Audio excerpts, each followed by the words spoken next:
Earth, a unique planet, restless and dynamic. Continents shift and clash. Volcanoes erupt. Glaciers grow and recede. Titanic forces that are constantly at work, leaving behind a trail of geological mysteries. One of Earth's most intriguing mysteries is the presence of a huge arc of geological destruction surrounding the Pacific. It is known as the Ring of Fire. 3/4 of Earth's volcanoes are situated here, and 90% of all earthquakes also occur along this line. Over the last 200 years, disasters here have claimed over 1 million lives. Now, scientists set out to discover why these volcanoes and quakes occur all around the margins of the Pacific Ocean, and to find out what powers them. Unlocking the mysteries of this awesome force of geology will bring the scientists one step closer to understanding how the Earth was made.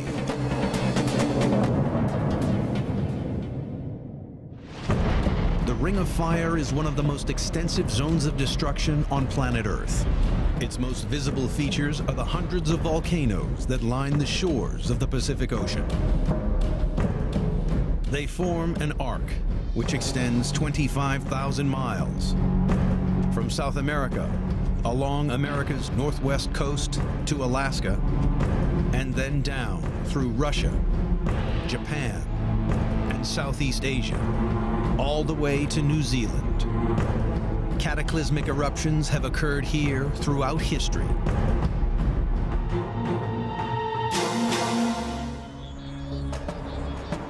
August 1883, Indonesia. The Krakatoa volcano blew itself to pieces, creating the loudest sound in recorded history. June 1991, the Philippines. Mount Pinatubo blasted debris 22 miles into the atmosphere. Suffocating ash swamped over 2,500 square miles. And in May 1980, Mount St. Helens caused $1 billion of damage. The ever-present threat from these volcanoes makes it essential for scientists to understand the forces that power them. The investigation begins here, in Alaska. This land of rugged beauty marks the most northern extreme of the Ring of Fire.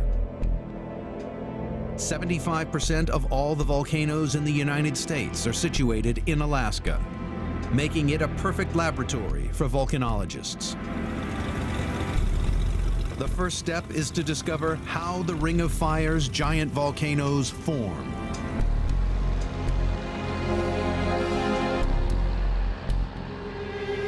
We're headed to Augustine Volcano, which lies in Cook Inlet, and it's part of the chain of volcanoes that extends all the way down into the Aleutian Islands. It's a 60-mile journey out across the frigid Alaskan water. In the distance, the volcano soon appears. There's the Augustine Volcano over there.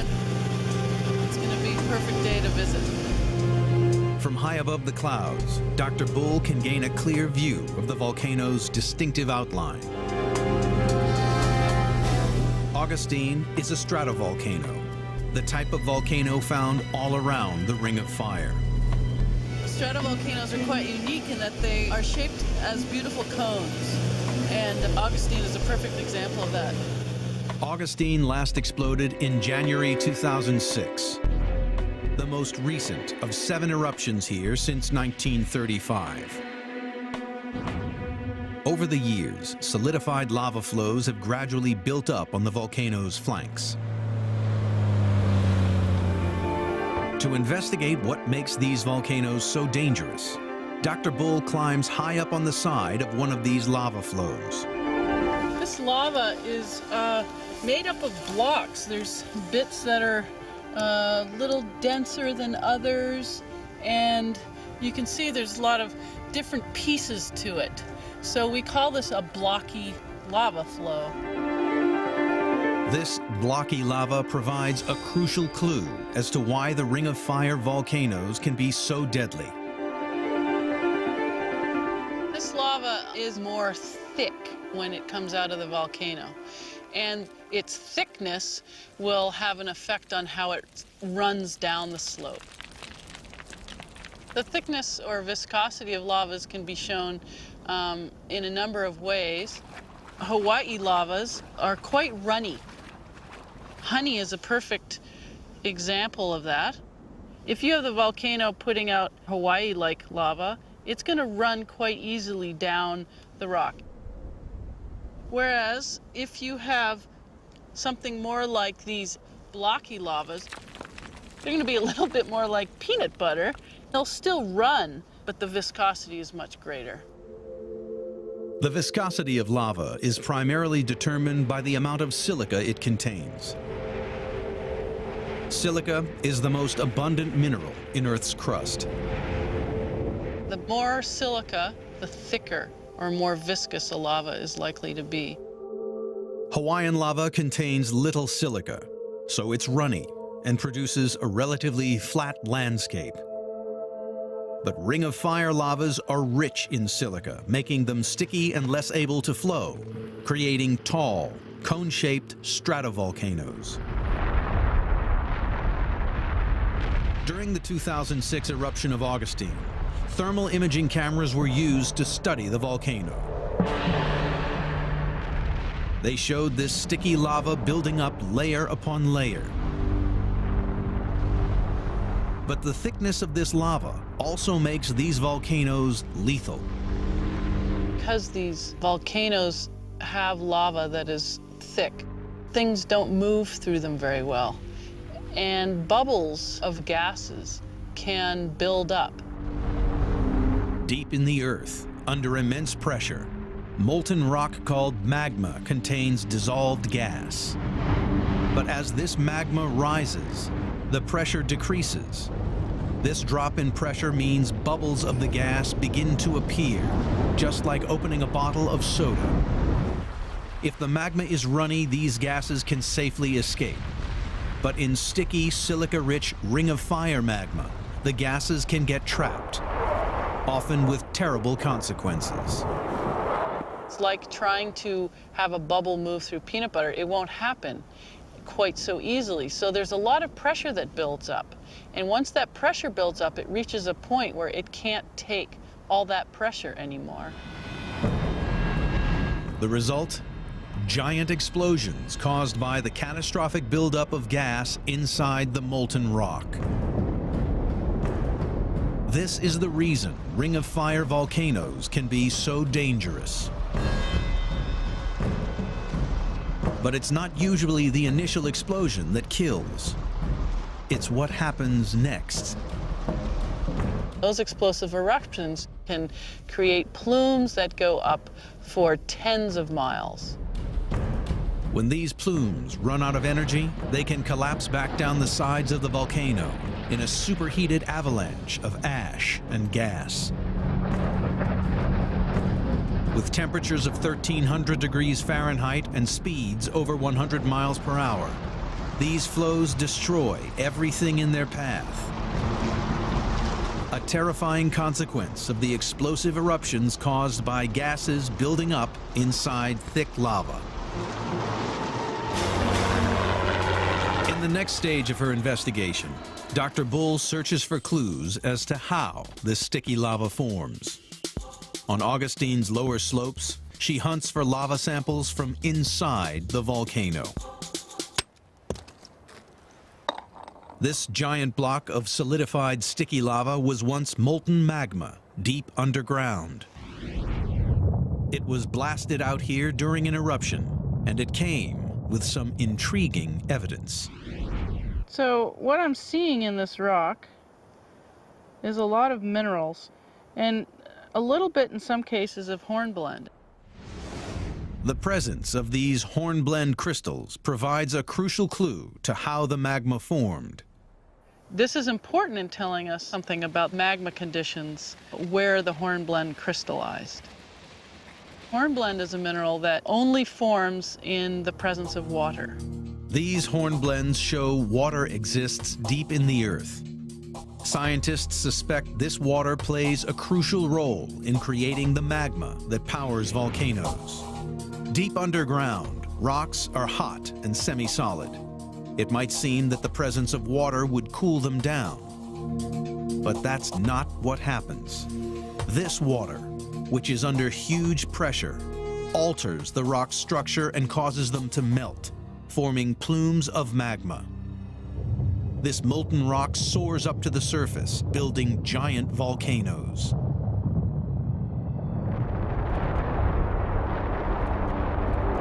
Without water causing magma formation deep underground, these ring of fire volcanoes would simply not exist.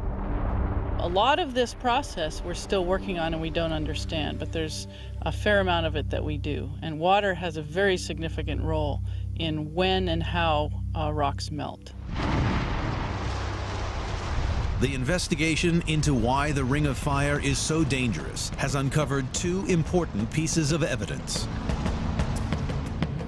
Blocky lava flows are evidence of thick, viscous magma which traps gases inside volcanoes, leading to explosive eruptions. And hornblende crystals reveal that water deep underground encourages the formation of the magma that powers the volcanoes. The geology detectives figure out how this water gets underground and make a remarkable discovery: the chemical signature of microscopic organisms inside the volcanoes. All around the Ring of Fire, explosive magma is forming deep underground, fueled by water. Solving the mystery of where this water comes from is the key to how scientists will figure out why the Ring of Fire is so dangerous. The investigation now turns to Mount Lassen, an active volcano in Northern California. Surrounding the volcano are bubbling hot springs, boiling mud, and volcanic vents called fumaroles, belching superheated steam and gas. All this thermal activity is driven by the immense heat rising from magma deep underground. By sampling the gas coming from these fumaroles, scientists hope to discover the source of the water which causes the magma to form. This device measures temperature. The temperature of this fumarole is 92.5 degrees C, about 200 degrees Fahrenheit. So just about at the boiling point for this elevation. And that's what we want for a good gas sample, a good boiling fumarole. So you can see what's happening at the surface here, all the steam coming out of the ground, but it's the gases that are along with this steam that we look at closely. And the composition of those gases tell us about what's happening at various depths beneath the ground where we can't see. Tests on these gases, collected from volcanoes all around the Pacific Ring of Fire, have revealed something surprising. The gases contain carbon-12, a type of carbon that comes from living organisms. The specific levels of C12 found here are the unique signature of tiny sea organisms called phytoplankton. Billions of phytoplankton live in the ocean. As they grow, they absorb carbon-12 into their cells. When they die, they fall to the bottom, forming layers of sediment.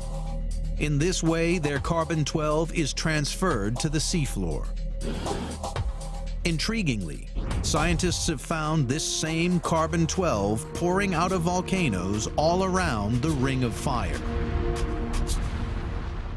Volcanoes of the Cascade Range have carbon dioxide that's very rich in carbon-12, and it's almost like you're cooking oceanic sediments that are rich in phytoplankton down deep beneath these volcanoes to generate the carbon dioxide you see coming out the top.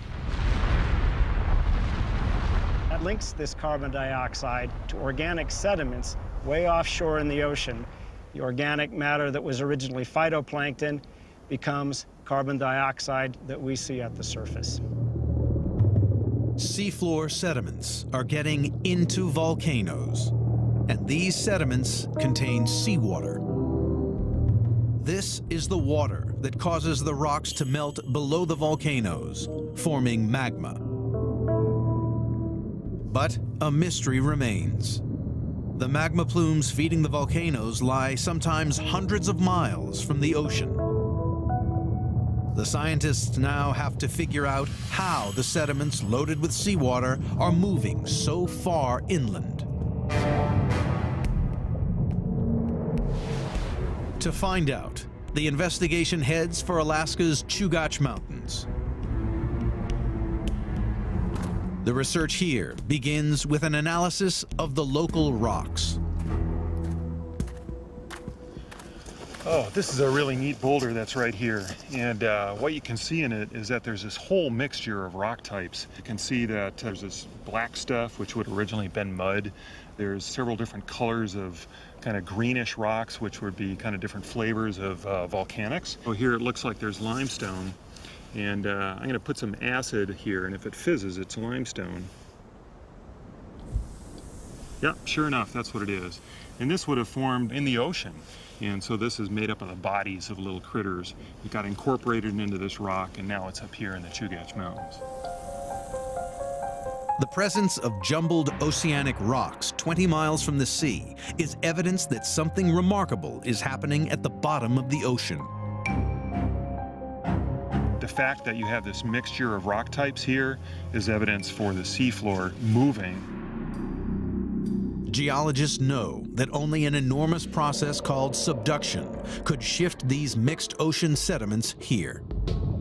Subduction occurs when the seafloor moves and slides down under the land. As it descends, the top sediment layers are scraped off by the land like a snowplow scoops up snow. They're pushed up into a huge mound of mixed up rocks. The Chugach Mountains were formed in this way. The seafloor, loaded with water, now continues down into the earth. This is how seawater gets deep underground, where it creates the magma plumes that build the Ring of Fire's explosive volcanoes. Where we're at right now, the Pacific is subducting beneath us to the northwest. At this northern part of the Ring of Fire, it's about 20 miles beneath our feet right here. But if we were to go off that way where the volcanoes are, it's about 60 miles beneath our feet there. And so as it goes to the northwest, it subducts and then brings water and sediment into the earth. That ends up causing melting in the mantle, and then that melt rises as magma to volcanoes. The investigation to discover how water is getting down below Ring of Fire volcanoes has turned up intriguing clues. Carbon-12 samples indicating that ocean sediments are getting deep below the Ring of Fire's volcanoes. And mixed rocks in the Chugach Mountains, 20 miles inland from the ocean, are evidence that the whole seafloor is on the move, sliding deep under the land. This process is the engine that powers the Ring of Fire's killer volcanoes. But deep underground, the Ring of Fire hides another, even more deadly secret. Earthquakes that can destroy entire cities. The Ring of Fire, a lethal line of volcanoes. 75% of all the volcanoes on the planet. These fiery peaks encircling the Pacific Ocean are built by tremendous forces deep in the earth.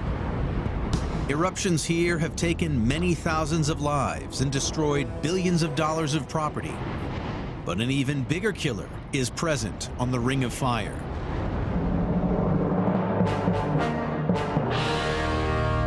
Earthquakes. 90% of the world's quakes occur in this narrow band around the Pacific, often with disastrous results. Sumatra, September 2009. A giant earthquake left more than 1,000 people dead. Mexico, September 1985. More than 9,000 people were killed by a massive magnitude 8 quake that shook Mexico City. And Alaska, March 1964. North America's greatest ever recorded earthquake near Anchorage. This quake was so powerful, ground movements were observed 4,000 miles away in Florida. Such awesome power drives scientists on to discover why these deadly quakes occur all around the Ring of Fire. The investigation moves to Prince William Sound, 36 miles from the epicenter of the 1964 Alaskan disaster. We're at the northern edge of the Ring of Fire, and we're going to be looking at evidence for how geologically active this area is today. Heusler heads for Montague Island, a place that's permanently scarred by the powerful forces which shape this entire region. On land, he finds a rugged, boulder-strewn shoreline. So you can see we're at the edge of the ocean. We're in a high-energy environment. There's boulders all over the place. And we're at the top of the beach. Waves have been crashing here and basically getting rid of the little tiny rocks, leaving only boulders behind. And then right here, you can see that these boulders are kind of lined up against each other like dominoes. And so it takes big waves to sort of flip these over and line them up kind of like dominoes like that right here. But it's not this rocky beach that reveals how violent Ring of Fire quakes can be. The real evidence lies 1/4 of a mile inland. Heusler hunts through the thick undergrowth.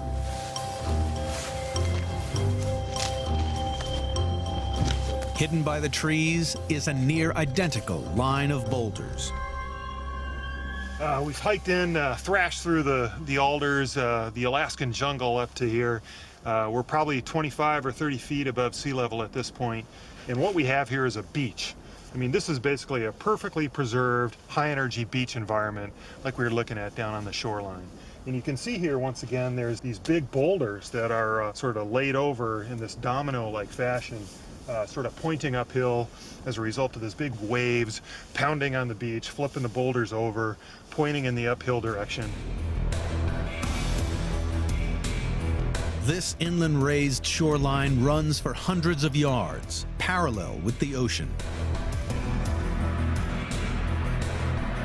It's a key piece of evidence, and it can only mean one thing. The land itself must have recently risen up out of the ocean, taking the entire shoreline with it.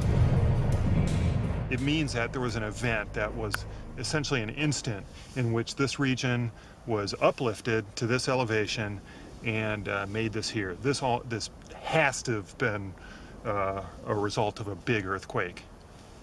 Really cool.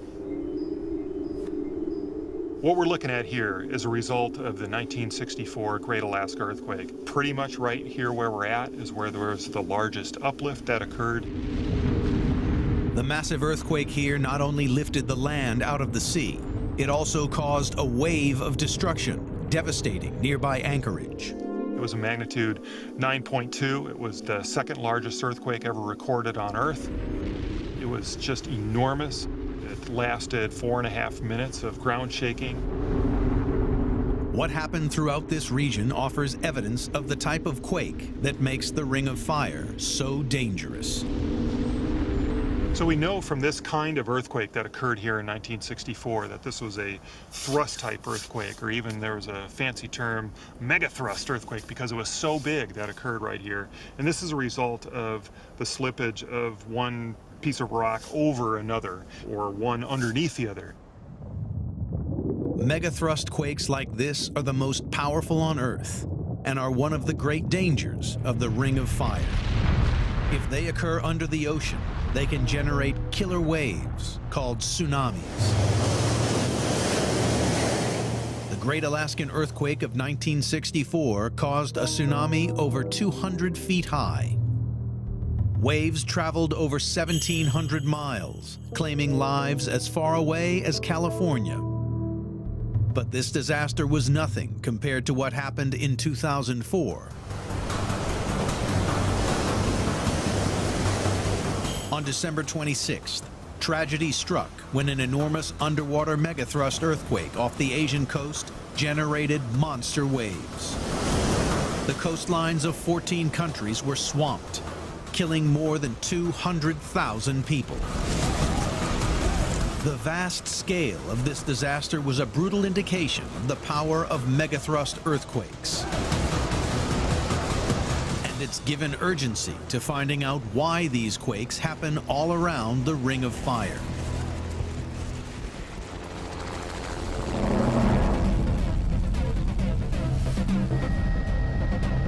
Once again, the Alaskan landscape is the perfect geological laboratory. So we're headed to a seismic station in south central Alaska near the tip of the Kenai Peninsula. Millions of years of the Ring of Fire's volcanic activity and rippling earthquakes have given Alaska an incredibly rugged landscape.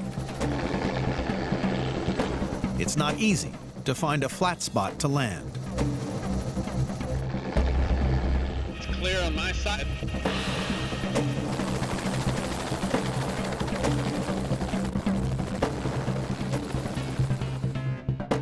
High on the hillside lies West's seismic station, protected under the yellow cover from the elements and the local bears.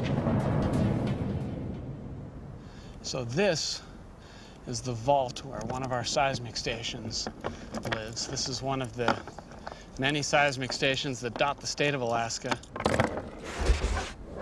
Several thousand seismic stations like this exist, all the way from Alaska down to California. And this whole system together monitors any kind of seismic activity, any sort of earthquakes throughout this whole area. It's part of a whole network on all of the volcanoes around here, on the mainland, and throughout this whole area. So the seismic data can be used not only to judge the severity of the earthquake, or the magnitude, but also, when taken across a number of stations, to pinpoint the location of that earthquake. In Alaska, we're looking at about 1,500 earthquakes every month. And you take all of those together and you start to see patterns. They map out a ribbon of earthquake activity that follows all along the coast. This ribbon of earthquake activity extends all around the Ring of Fire. But it is what scientists can see below the surface that is most revealing. If you look at it from the side, you see that actually the earthquakes that are happening close to the ocean tend to be shallow, but as you go inland, they're deeper. And they create this dipping feature that starts out in the ocean and then dips down beneath the continent. This giant dipping feature provides conclusive evidence for how the megathrust earthquakes are generated. The earthquake epicenters exactly follow the path taken by the seafloor as it moves down underneath the volcanoes. Earthquakes are triggered as the rocks slide past each other down into the earth.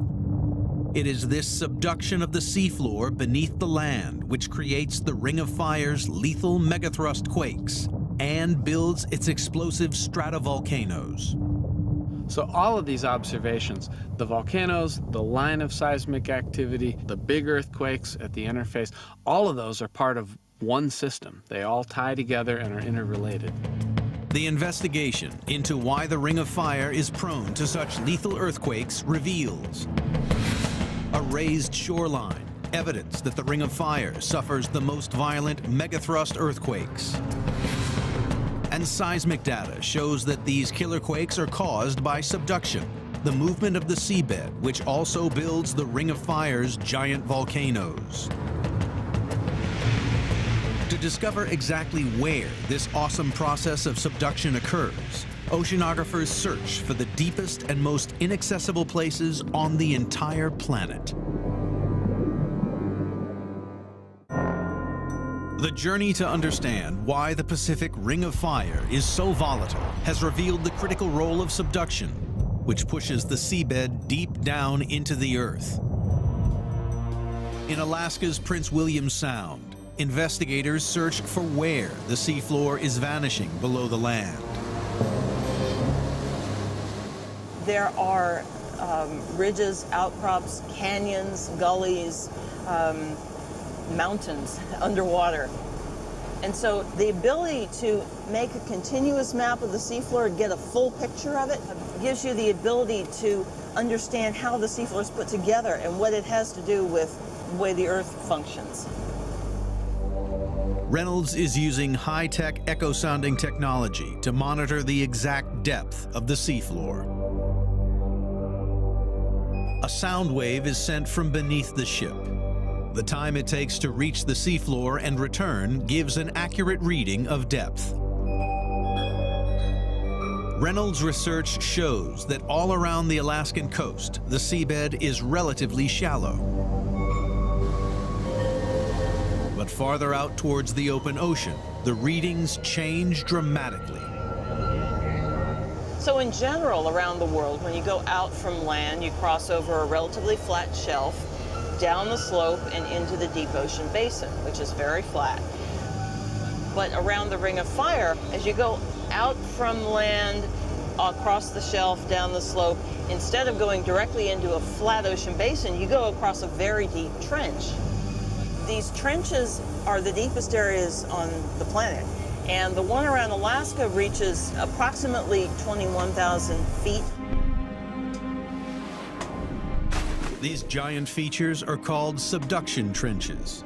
The largest are deep enough to swallow all of Mount Everest. They mark the exact spot where the seafloor disappears down into the Earth, the process that jolts the land in megathrust earthquakes and forms the volcanoes that make the Ring of Fire so dangerous. The Ring of Fire is named for these volcanoes that circle the Pacific Ocean. But offshore of the volcanoes, wherever you have a chain of volcanoes, you also have one of these deep ocean trenches.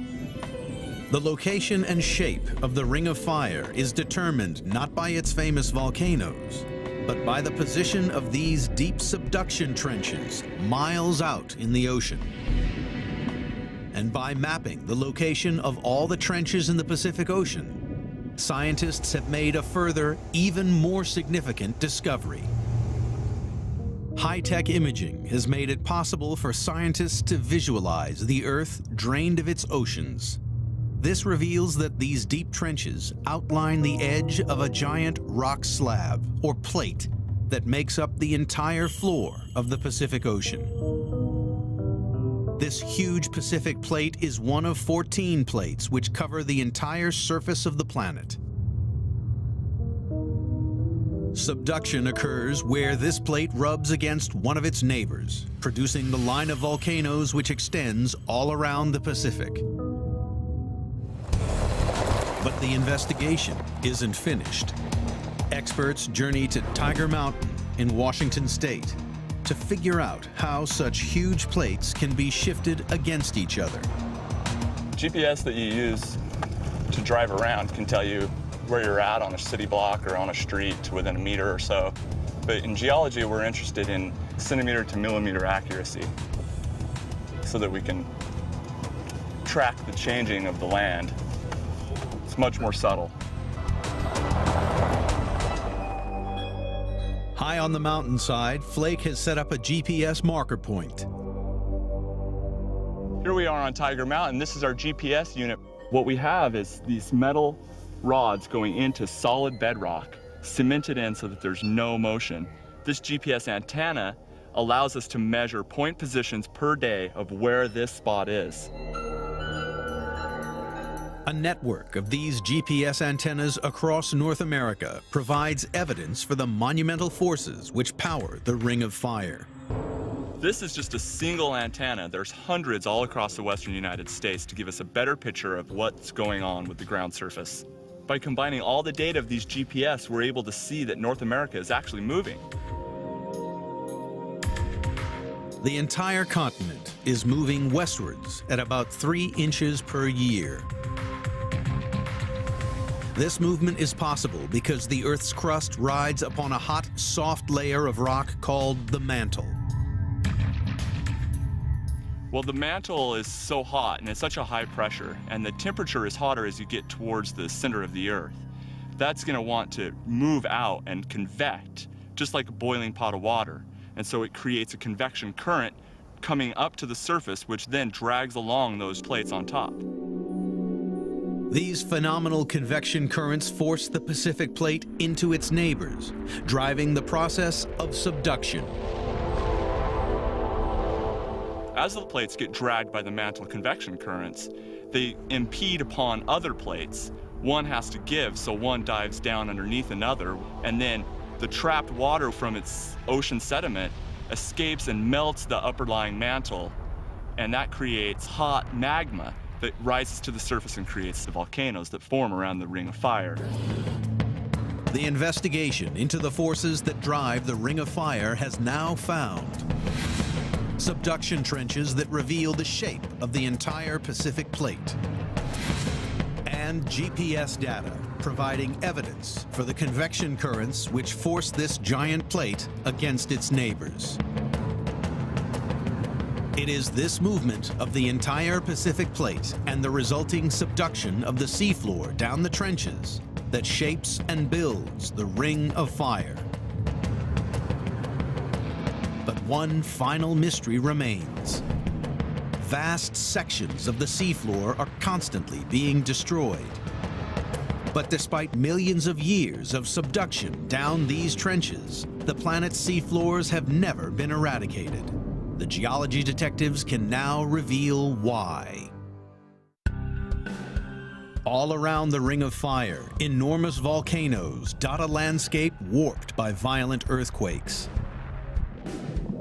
Offshore, the seafloor is swallowed down giant subduction trenches.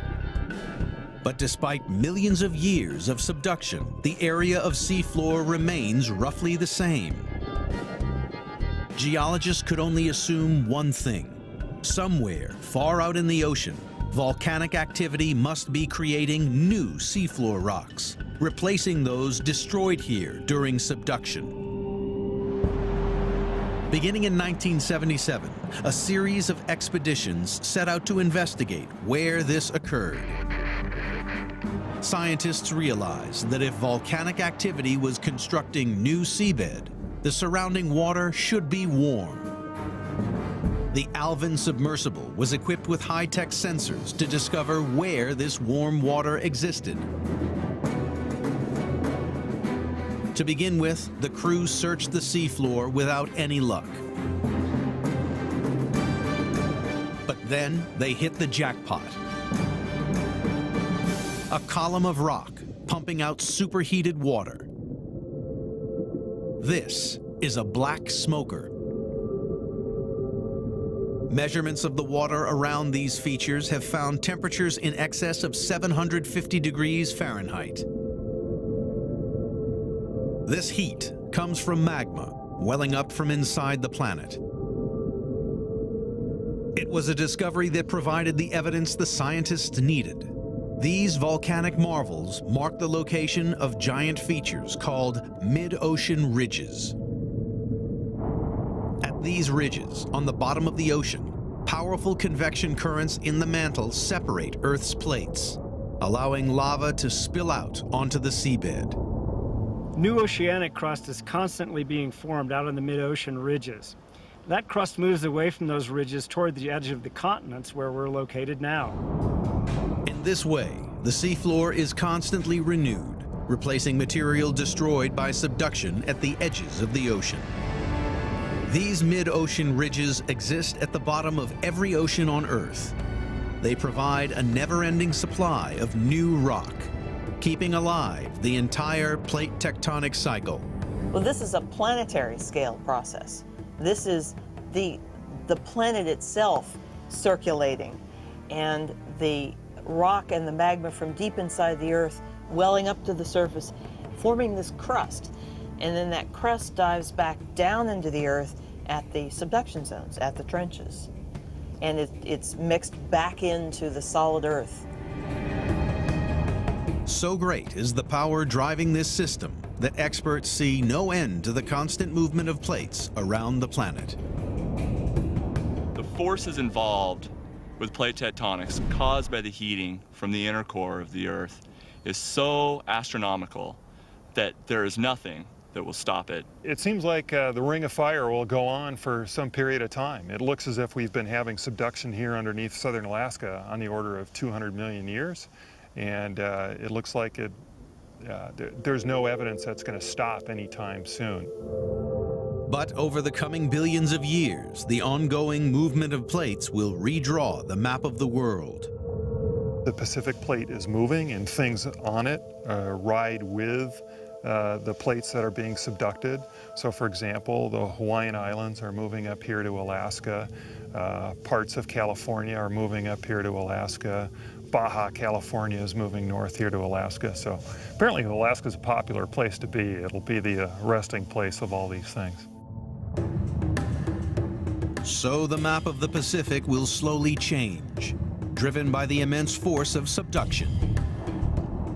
This is the real story of the Ring of Fire. Subduction creates the magma plumes which build the region's explosive volcanoes.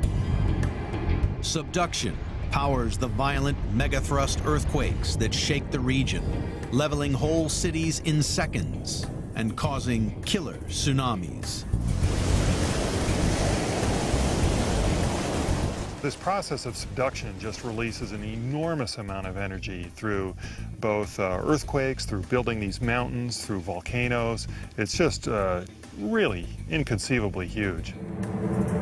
This is what makes the Ring of Fire the most geologically active and most deadly place on the entire planet. You see the whole picture of creation and destruction of a plate in the Pacific Ocean. And the Ring of Fire is the boundary of that cycle, and it's the place where all the destruction is happening. Geology detectives have now pieced together the evidence for what makes the Ring of Fire so dangerous and discovered what powers it.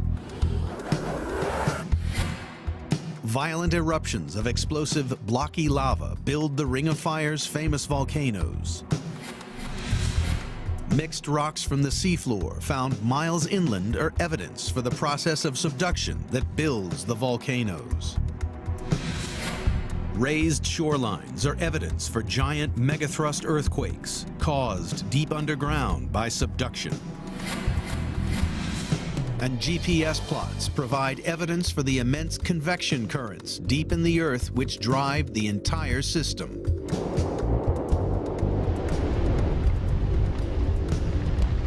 These giant forces have built the Ring of Fire. The energy that drives this whole convective system is really without parallel on the Earth. There's nothing else that we can compare to as far as the amount of energy and the force that moves the continents around, compresses them against one another, drags one down beneath the other. Really just awesome forces. These forces are unstoppable. And while the shape of the Pacific will slowly change, for millions of years to come, explosive volcanoes will continue to line its shores. Dynamic proof that the Earth is never at rest.